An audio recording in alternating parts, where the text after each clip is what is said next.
बिस्मिल्लाहिर्रहमानिर्रहीम। अस्सलाम वालेकुम। प्रीवियस लेक्चर के अंदर हमने रेजिस्टिविटी को डिस्कस किया था। अब हम डिस्कस करने जा रहे हैं चैप्टर नंबर 13 करंट इलेक्ट्रिसिटी के अंदर colour code for carbon resistor को। कार्बन रजिस्टर क्या होते हैं, सबसे पहले इसको देखें। Carbon resistor is the most common in electronic equipment. Electronic equipment में मोस्टली जो रजिस्टर यूज़ होते हैं वो कार्बन रजिस्टर यूज़ होते हैं। They consist of a high grade ceramic rod और cone on which a thin resistive film of carbon is deposit. अब क्या है कि सपोज करें ये एक रॉड है, ठीक है। इस रॉड पे जो कार्बन की रेजिस्टिव फिल्म होती है वो हम क्या करते हैं, डिपॉजिट करते हैं, ठीक है। टोटल एक रॉड पे फोर्थ बैंड बनाए जा सकते हैं। नेक्स्ट देखें, the numerical value of the resistance is indicated by a colour code which consist of a band of different colour printed on the body of the resistor. अब resistors को हमने different colours के नाम दिए हैं और हर colour का अपना नंबर होता है। सपोज करें कि ये फर्स्ट बैंड जो है वो रेड कलर है तो रेड का नंबर है 2। सेकंड ब्लैक कलर है, ब्लैक का नंबर है 0। थर्ड वन ऑरेंज कलर है, ऑरेंज का कलर। अब ऑरेंज जो थर्ड बैंड आएगा ना, वहाँ पे जो कलर का नंबर होगा उतनी आपने ज़ीरो लगानी है। अब जैसे ऑरेंज कलर है तो ऑरेंज की जो नंबर है वो 3 है, तो मैं क्या लिखूँगी, 3 ज़ीरोज़ लिखूँगी। जो फोर्थ बैंड होता है उसको हम कहते हैं टॉलरेंस। टॉलरेंस क्या होती है, बेसिकली टॉलरेंस होती है कि हम रेजिस्टेंस में पॉसिबल वेरिएशंस कर सकते हैं, उसको हम टॉलरेंस कहते हैं। नेक्स्ट आप लोगों को मैं शो करवाती हूँ, क्लियर हो जाएगा। अब देखें कि ये आपके सामने मैंने क्या रखी है, एक रॉड रखी है। सबसे पहले रेड कलर है, रेड का नंबर क्या है 2, हम उसी का फर्स्ट डिजिट लिखेंगे। और सेकंड में सपोज कर लें कि ये वायलेट कलर है तो वायलेट कलर का नंबर होता है 7। अब थर्ड ऑरेंज है तो ऑरेंज की जगह नंबर ऑफ ज़ीरोज़ आएंगे, 3 नंबर होता है तो हम क्या लगाएंगे, यहाँ पे 3 ज़ीरो लगा देंगे। अब लास्ट वाला क्या है, ये सिल्वर कलर है तो सिल्वर कलर की टॉलरेंस है ±10। अगर गोल्ड होता तो वहाँ पे हम ±5 लिखते। सॉल्व कैसे करना है वो भी मैं आगे बताऊंगी, टेबल भी आगे दिखाऊंगी। अभी इसकी डिटेल पढ़ लेते हैं। Usually the code consist of a 4 band starting from left to right the colour band. हमें पता है, अभी मैंने आपको बताया कि ये जो रॉड है, ठीक है, इसके ऊपर मोस्टली कितने बैंड होते हैं, 4, 1 2 3 4, ठीक है। First band indicates the first digit in the numerical value of the resistance. First band क्या है कि वो उसका फर्स्ट डिजिट ही लिखना है, न्यूमेरिकल वैल्यू लिखनी है रेजिस्टेंस के। अगर वो रेड कलर है तो उसका हमने नंबर लिखना है 2। सेकंड बैंड की जगह हमने सेकंड डिजिट लिखना है। और अगर हमारे पास क्या है कि ब्लैक कलर है तो उसका मैं नंबर लिखूँगी 0। थर्ड अगर ऑरेंज है तो ऑरेंज की जगह मैं क्या लिखूँगी, यहाँ पे ब्लैक आएगा। अगर ऑरेंज है, ऑरेंज की जगह मैं नंबर ऑफ ज़ीरोज़ लगाऊंगी। लेकिन third band is the decimal multiplier I it gives the number of zeros, तो हम वहाँ पे क्या लगाएंगे, फर्स्ट 2 डिजिट के बाद, ठीक है, फर्स्ट 2 डिजिट के बाद हमने उतनी ज़ीरोज़ लगानी है। उस अगर 3 नंबर आ रहा है तो 3 ज़ीरोज़ लगानी है। Fourth band gives the resistance tolerance, तो फोर्थ बैंड हमें टॉलरेंस बताता है। अगर सिल्वर कलर है तो उसकी टॉलरेंस ±10 होगी, अगर गोल्ड है तो उसकी ±5 होगी। अगर कोई भी टॉलरेंस नहीं दी हुई तो वहाँ पे अगर कोई भी लास्ट पे बैंड नहीं है, प्रेजेंट नहीं है, तो वहाँ पे हम खुद से पुट करते हैं ±20। अब नेक्स्ट देखें कि आपको एग्जांपल बता रहे हैं। अब टॉलरेंस होती क्या है, टॉलरेंस बेसिकली पॉसिबल वेरिएशंस होती हैं फ्रॉम द मार्क्ड वैल्यू। अच्छा, पॉसिबल वेरिएशंस होती हैं कि हम रेजिस्टेंस में चेंजेस कर सकते हैं, ठीक है। तो मार्क जो भी वैल्यूज़ हैं उनमें हम अगर हमने चेंजेस करनी है तो वो कर सकते हैं, तो बेसिकली उसको क्या कहते हैं, टॉलरेंस कहते हैं। अब एग्जांपल दी हुई है, सपोज कर लें कि 1000 ओहम का रजिस्टर है जिसकी टॉलरेंस हमारे पास कितनी दी हुई है, इतनी दी हुई है। अब इसको हमने सॉल्व कैसे करना है, थोड़ा सा इसको गौर कीजिएगा। अब 1000, ठीक है, मल्टीप्लाई 10/100। अब इसको आपने कट कर दें तो यहाँ पे इसका आंसर आ जाएगा 100। अब इस 100 को आपने 1000 में प्लस भी कर देना है और माइनस भी। जब आप यहाँ पे आना है +100, ठीक है। जब 1000 में 100 प्लस करेंगे तो 1100 आ जाएगा। जब 1000 में से 100 माइनस करेंगे तो क्या आ जाएगा, 900 आ जाएगा। अब ये बताना क्या चाह रहे हैं, बताना चाह रहे हैं कि जो एक्चुअल रेजिस्टेंस है, ये जो रेजिस्टर हमने लिया है ना 1000 ओहम का, इसकी एक्चुअल रेजिस्टेंस है वो 900 से 1100 ओहम के दरमियान में कहीं पे एग्जिस्ट करती है। तो अब देखेंगे जो 1000 ओहम का हमने रजिस्टर लिया था तो उसकी जो एक्चुअल रेजिस्टेंस है वो इस रेंज के दरमियान है, ठीक है। अब नेक्स्ट देखें, नेक्स्ट अब इसको थोड़ा सॉल्व कर लेते हैं। सॉल्व कैसे करना है, देखें कि हमारे पास क्या है, एक रजिस्टर है, फर्स्ट बैंड उसका ग्रीन है, सेकंड ब्राउन है, थर्ड रेड है और फोर्थ क्या है, सिल्वर है। अब फर्स्ट बैंड जो ग्रीन है उसका नंबर है 5, सेकंड का 1 और थर्ड का रेड कलर है तो 2 ज़ीरोज़ आ जाएंगी और फोर्थ बैंड की जगह 10% आ जाएगा। तो हम इसका उसको इस तरह से लिखेंगे। लिखने के बाद अक्सर आप लोगों ने देखे होंगे रजिस्टर, सर्किट के ऊपर ना इस तरह के छोटे छोटे रजिस्टर लगे हुए होते हैं, तो ये बेसिकली ये वही कार्बन रजिस्टर हैं जिनको हम आज पढ़ रहे हैं। अब यहाँ पे देखें, ये है टेबल, ठीक है।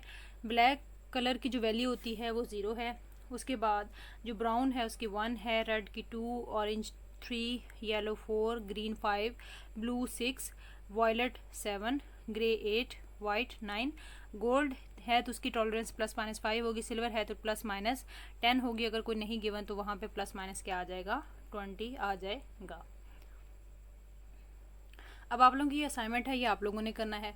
इसकी एक्चुअल रेजिस्टेंस मुझे निकाल के देनी है कि क्या आती है। सॉल्व सेम टू सेम ऐसे ही करना है कि देखें आर, आपको पता है R is equal to 470000 plus minus क्या है 5%। पहले आप इसको कैसे सॉल्व करेंगे, पहले इसकी निकालें 470000 मल्टीप्लाई 5/100, ठीक है। तो ये 0 कट गई। अब 470 को 5 से मल्टीप्लाई करके जो आंसर आता है उसको यहाँ पे लिखें प्लस माइनस में।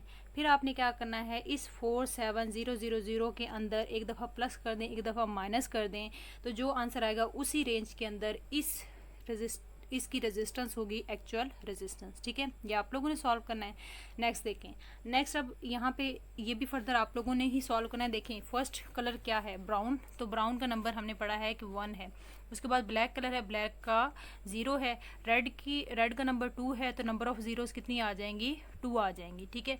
उसके बाद लास्ट पे क्या है, गोल्डन कलर दिया हुआ, तो गोल्डन कलर की आपको पता टॉलरेंस कितनी होती है, 5। तो यहाँ पे आ गया है R इज़ इक्वल 1000 और प्लस माइनस 5%, ठीक है। तो इसकी भी आप लोगों ने एक्चुअल रेजिस्टेंस निकाली, इसको सॉल्व करें। सॉल्व करने के बाद अगर कहीं पे क्यूरी है, कहीं से समझ नहीं आता, तो वो आप लोग पूछ सकते हैं। अब ये देखें ये इस तरह के रजिस्टर होते हैं जो कि मोस्टली यूज़ हुए होते हैं, आप लोगों ने अक्सर देखे हुए भी होंगे। अब रियोस्टेट क्या होता है, अब हम रियोस्टेट को पढ़ने जा रहे हैं। रियोस्टेट क्या है, it is a device which can be used as a potential divider as well as variable resistor. अब रियोस्टेट एक ऐसी डिवाइस है जो कि 2 तरीके से यूज़ हो सकती है, पोटेंशियल डिवाइडर के तौर पर और वेरिएबल रजिस्टर के तौर पर। मींस कि हम पोटेंशियल को डिवाइड कर सकते हैं और रेजिस्टेंस को चेंज कर सकते हैं। तो ये 2 मेथड हैं इसको यूज़ करने के। अभी हम नेक्स्ट इसको देखेंगे भी, पोटेंशियल डिवाइडर को कैसे यूज़ करते हैं, वेरिएबल रजिस्टर को कैसे यूज़ करते हैं। कंस्ट्रक्शन में देखें, it consist of a bare magnet wire wound over an insulating cylinder. अब ये जो वायर्स आपको नज़र आ रही हैं, इसके नीचे जो सिलेंडर है वो इंसुलेटिंग है, कुछ इस तरह का है, इंसुलेटिंग सिलेंडर है। इसके ऊपर हमने वायर्स को क्या किया, वाउंड किया है, ठीक है। उसके बाद देखें, the ends of the wire are connected to fix terminal A and B. अब ये जो वायर कनेक्टेड है, इसके 2 टर्मिनल ए और बी दोनों क्या हैं, ये फिक्स टर्मिनल हैं। A third terminal C is attached to a sliding contact which can be moved over the wire। अब जो थर्ड टर्मिनल है C, वो क्या कर सकता है, इस वायर के ऊपर मूव कर सकता है। अब उसको ज़रा देखें कि कुछ ये इस तरह की डायग्राम बनेगी, इस तरह की। A टर्मिनल है जो कि फिक्स है, B टर्मिनल है जो कि फिक्स है।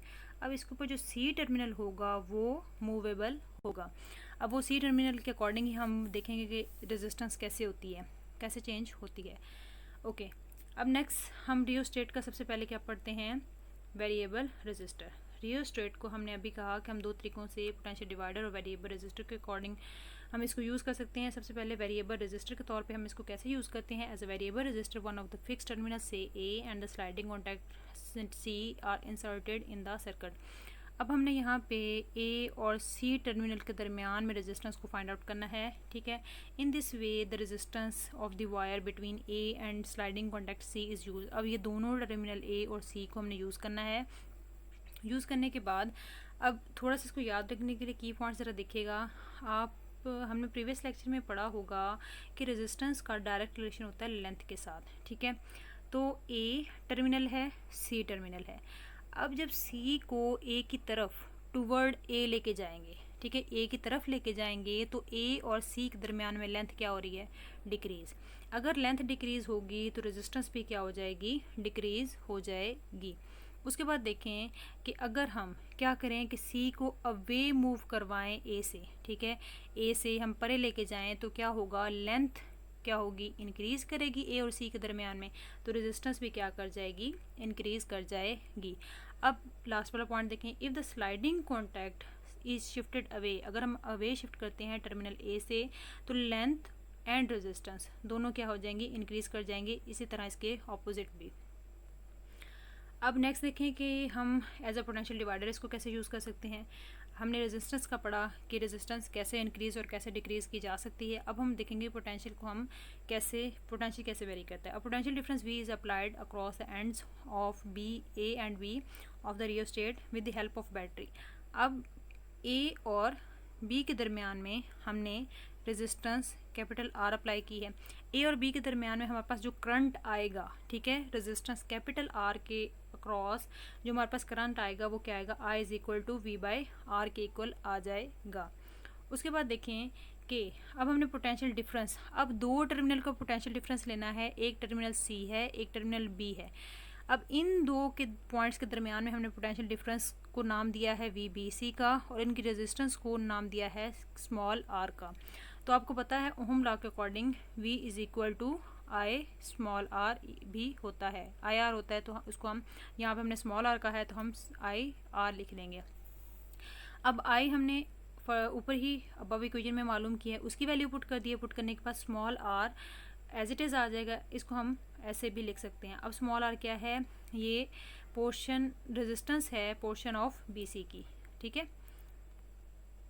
अब देखें, अब यहाँ पे हमने क्या करना है कि हमने C और B के दरमियान में वेरिएशंस चेक करनी है। अब C टर्मिनल है, B टर्मिनल है, ठीक है, दोबारा से वही बात।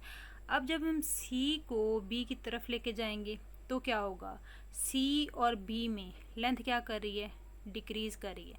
अगर C टर्मिनल को B टर्मिनल की तरफ लेके जाएंगे तो लेंथ डिक्रीज़ कर रही है, तो हमें पता है लेंथ का रिलेशन डायरेक्ट रिलेशन है रेजिस्टेंस के साथ, रेजिस्टेंस भी क्या कर जाएगी, डिक्रीज़ कर जाएगी। अगर रेजिस्टेंस डिक्रीज़ करेगी, यहाँ पे थोड़ा सा देखें इसको कि देखें कि जो स्मॉल r है उसका डायरेक्ट रिलेशन है VBC के साथ, ठीक है। तो यहाँ पे देखें कि जब हमारे पास C टर्मिनल को B की तरफ मूव करवाएंगे तो लेंथ क्या करके डिक्रीज़, B से C के दरमियान में हमने रेजिस्टेंस को स्मॉल r का नाम दिया है तो हम यहाँ पे स्मॉल r लिखेंगे। तो अगर लेंथ डिक्रीज़ कर गई तो रेजिस्टेंस भी क्या कर जाएगी, डिक्रीज़ कर जाएगी। रेजिस्टेंस डिक्रीज़ की तो रेजिस्टेंस का डायरेक्ट रिलेशन है किसके साथ, VBC के साथ। तो अगर स्मॉल r डिक्रीज़ कर गई तो VBC भी क्या कर जाएगी, डिक्रीज़ कर जाएगी। तो देखें हमने पोटेंशियल में देख लिया पोटेंशियल डिवाइडर को हम कैसे यूज़ करते हैं। देखें पोटेंशियल में क्या आ रहा है, डिक्रीज़ आ रहा है। अब हम क्या करते हैं कि अब हम C को अवे मूव करवाते हैं B टर्मिनल से, ठीक है, यानी कि टूवर्ड द A लेके जाते हैं। A की तरफ लेके जाएंगे तो अब C और B के दरमियान में लेंथ क्या कर रही है, इंक्रीज़। लेंथ इंक्रीज़ करेगी तो रेजिस्टेंस भी क्या कर जाएगी, इंक्रीज़ कर जाएगी। अगर रेजिस्टेंस इंक्रीज़ कर गई तो इसका VBC के साथ डायरेक्ट रिलेशन है, तो VBC भी क्या कर जाएगी, इंक्रीज़ कर जाएगी। अब यहाँ पे देखें इसकी स्टेटमेंट पढ़ लेते हैं। A potential difference varying from 0 to a full potential difference of the battery depending on the position of the contact, sliding contact C आएगा यहाँ पे। अब देखें कि पोटेंशियल डिफरेंस जो वेरी कर रहा है, पोटेंशियल डिफरेंस में जो चेंज आ रहा है वो 0 से किसी V वैल्यू तक आ रहा है और वो किस पे डिपेंड करता है, वो डिपेंड करता है position of sliding contact C पे। C की पोजीशन पे डिपेंड कर रहा है कि C किस तरफ मूव करता है। As the sliding contact C is move toward the B, अगर B की तरफ जाएगा तो लेंथ और रेजिस्टेंस दोनों क्या करेंगी, डिक्रीज़ करेंगी। और R का क्या है, VBC के साथ डायरेक्ट रिलेशन है तो VBC भी क्या कर जाएगी, डिक्रीज़ कर जाएगा। If the sliding contact C is move toward the end A की तरफ जाने का मतलब है B से अवे जाएगी तो रेजिस्टेंस और लेंथ दोनों क्या कर जाएंगी, इंक्रीज़ कर जाएंगी। VBC भी क्या कर जाएगी, इंक्रीज़ कर जाएगी। यहाँ तक आपका लेक्चर कंप्लीट होता है। अगर कोई क्यूरी है तो आप लोग पूछ सकते हैं। अल्लाह हाफिज़।